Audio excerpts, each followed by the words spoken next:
Arrancamos este análisis y hoy vamos a profundizar en un tema absolutamente vital. El objetivo que tenemos es transformar lo que muchas veces se percibe como una lista súper densa y burocrática de normativas laborales en lo que realmente es, un verdadero escudo de seguridad en múltiples dimensiones. En cualquier entorno industrial, pasar de la teoría sobre el papel a la protección real es, literalmente, la única barrera que hay entre un día normal de trabajo y un accidente grave. Porque seamos sinceros, cada engranaje, cada motor y cada cinta transportadora esconde un potencial destructivo que requiere un control absoluto. Para organizar nuestro análisis de hoy nos vamos a apoyar en 5 puntos clave. Primero, daremos un repaso a los conceptos y normativas esenciales. Segundo, el famoso marcado C. Tercero, todo lo que rodea al mantenimiento, revisiones y formación. Cuarto, los riesgos físicos directos. Y terminaremos con el quinto punto, riesgos ambientales y ergonómicos. Así que empezamos con el primer bloque, conceptos y normativas esenciales.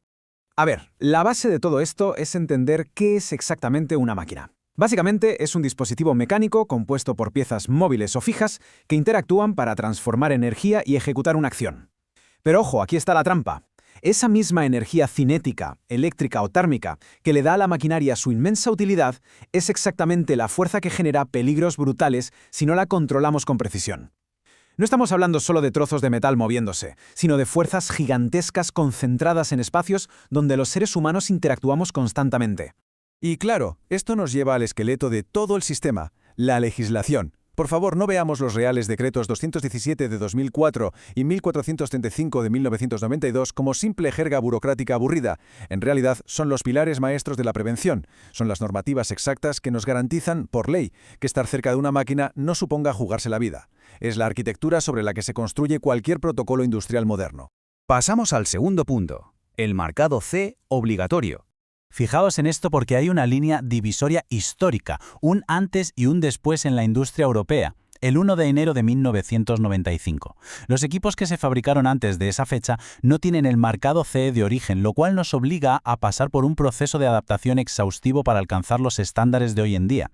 Sin embargo, si la maquinaria es posterior a esa fecha, llevar el marcado CE es una obligación técnica ineludible que certifica que es segura desde que sale de la fábrica. Esto cambia por completo nuestro enfoque preventivo.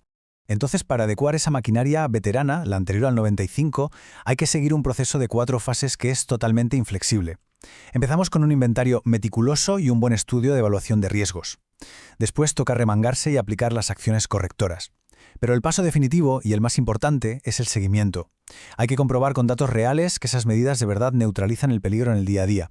De hecho, os diré que es justo en esta fase de seguimiento donde la mayoría de los protocolos acaban fallando, dejándonos con una falsa y peligrosísima sensación de seguridad. Y junto a la pegatina física del CE, aparece un documento que vale su peso en oro, la Declaración C de Conformidad. Nada de pensar que es un simple trámite administrativo, es el compromiso legal, firmado y vinculante del fabricante. Es la garantía por escrito de que esa máquina ha superado los estrictos límites europeos de seguridad. Si nos falta este papel, la cadena de confianza se rompe desde el minuto 1. En definitiva, la seguridad laboral requiere dejar un rastro de papel impecable y totalmente auditable. Tener un inventario centralizado, con el marcado, la declaración de conformidad, las evaluaciones de riesgos y el manual de instrucciones, que por cierto tiene que estar obligatoriamente en castellano, no es opcional, es innegociable. Ante una inspección, o peor aún, tras un accidente, este archivo es la primera línea de defensa para demostrar que se han hecho las cosas bien. Vamos a por el tercer pilar, mantenimiento, revisiones y formación. A ver. La excelencia operativa no va de ir apagando fuegos cuando la máquina se rompe. Exige una gestión proactiva y muy documentada.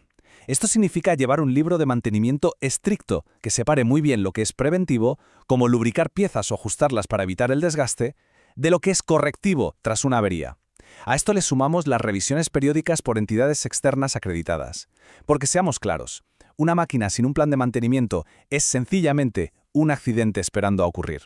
Y por supuesto, de nada sirve tener la mejor tecnología del mundo si la persona que está a los mandos no conoce sus límites. La clase teórica en un aula está muy bien, pero es insuficiente. Hay que complementarla siempre con formación práctica in situ, ahí, a pie de máquina, desde cómo ponerse bien los EPIs hasta las maniobras más críticas, culminando en un documento escrito que autorice formalmente a esa persona.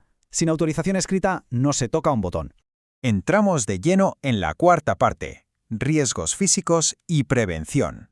Ya a pie de fábrica. Uno de los peligros más terroríficos es el atrapamiento.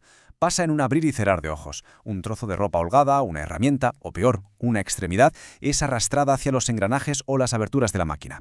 Es un riesgo implacable porque, una vez que la máquina te engancha, no distingue entre un trozo de acero, la tela de una camisa o el cuerpo humano. Para neutralizar amenazas tan bestias como el atrapamiento en las cintas transportadoras, existe una regla de oro totalmente sagrada en la industria, el protocolo de consignación. Cualquier tarea de limpieza, ajuste o reparación tiene que hacerse única y exclusivamente cuando la máquina está desconectada físicamente de la corriente. Y no solo eso, también hay que purgar toda la energía residual, ya sea neumática o térmica. Así que las operativas seguras no pueden dejar el más mínimo margen a la improvisación. Los resguardos físicos tienen que estar perfectos. Y está terminantemente prohibido llevar ropa suelta, anillos o cadenas durante el turno. Pero la barrera definitiva es usar candados de bloqueo directamente en los cuadros eléctricos. Evitar que alguien arranque la máquina por accidente mientras un compañero la está limpiando por dentro no es una sugerencia. Es literalmente la frontera que salva vidas. Cambiamos de tercio. Otro riesgo enorme en estos entornos es la proyección violenta de virutas y fragmentos. Durante procesos como el esmerilado, el fresado o el taladrado, los pequeños restos de metal salen disparados y se convierten en auténticos proyectiles, que encima suelen estar a altísimas temperaturas. Es algo que ocurre constantemente al procesar materiales y nos obliga a levantar barreras físicas de inmediato. La primera estrategia para frenar esta lluvia de esquirlas afiladas pasa por el propio diseño del equipo. Es imperativo que las herramientas tengan pantallas de seguridad inamovibles, acompañadas de potentes sistemas de extracción localizada. El objetivo es muy simple: capturar el polvo y las partículas peligrosas directamente en el origen, mucho antes de que salgan volando por la nave y alcancen a alguien. Pero, claro, cuando la propia máquina no nos puede garantizar un riesgo cero absoluto, toca desplegar la última línea de defensa, el equipo de protección individual. Proveer a todo el personal con protección ocular de primer nivel, bien ajustada, como unas gafas de seguridad certificadas con la norma UNE EN 166, es vital para tapar cualquier vulnerabilidad frente a impactos. Y llegamos al último bloque, el quinto: riesgos ambientales y ergonómicos. Fijaos, máquinas como las sierras circulares o las ingletadoras no perdonan ni un solo despiste derivado del entorno. Imaginaos una zona mal iluminada. El riesgo de cometer un error humano fatal se multiplica exponencialmente. Y hay una tendencia malísima, y muy peligrosa, a anular los resguardos de fábrica por ir más rápido o estar más cómodos. Eso debe estar radicalmente prohibido, y respaldado siempre por señales muy claras que solo dejen acceder al personal autorizado. Además, el plano de una fábrica no se diseña al azar. Hay leyes espaciales milimétricas. Para evitar accidentes y choques absurdos, debe haber como mínimo 80 centímetros de espacio libre entre los equipos, y los pasillos principales tienen que tener una anchura innegociable de al menos 1,20 m. Si a eso le sumamos balizas amarillas y negras para marcar obstáculos y diseñamos los puestos para que podamos trabajar con la espalda totalmente recta, conseguimos una ergonomía industrial de 10. Por último, hay que atajar de raíz los peligros que no hacen ruido. Hablo de los sobreesfuerzos físicos o las lesiones crónicas por mover cargas pesadas a mano. Estas cosas no pasan en un instante dramático, pero te van destrozando el cuerpo poco a poco a lo largo de los años. La solución definitiva es eliminar el esfuerzo físico manual siempre que se pueda usando ayudas mecánicas como traspaletas o carretillas elevadoras. Al final se trata de proteger el mayor activo que tiene cualquier empresa, la salud de su gente. Bueno, hemos ido desgranando este escudo de seguridad capa por capa. Desde esas obligaciones legales estrictas de los años 90 hasta las barreras físicas y ergonómicas más prácticas del día a día. Todo esto nos deja una gran reflexión final. Si miramos a nuestro alrededor ahora mismo, ¿podemos decir que nuestros equipos operan verdaderamente bajo este blindaje integral? ¿O tal vez es el momento de pausar un segundo la producción y hacer una revisión sistemática a fondo?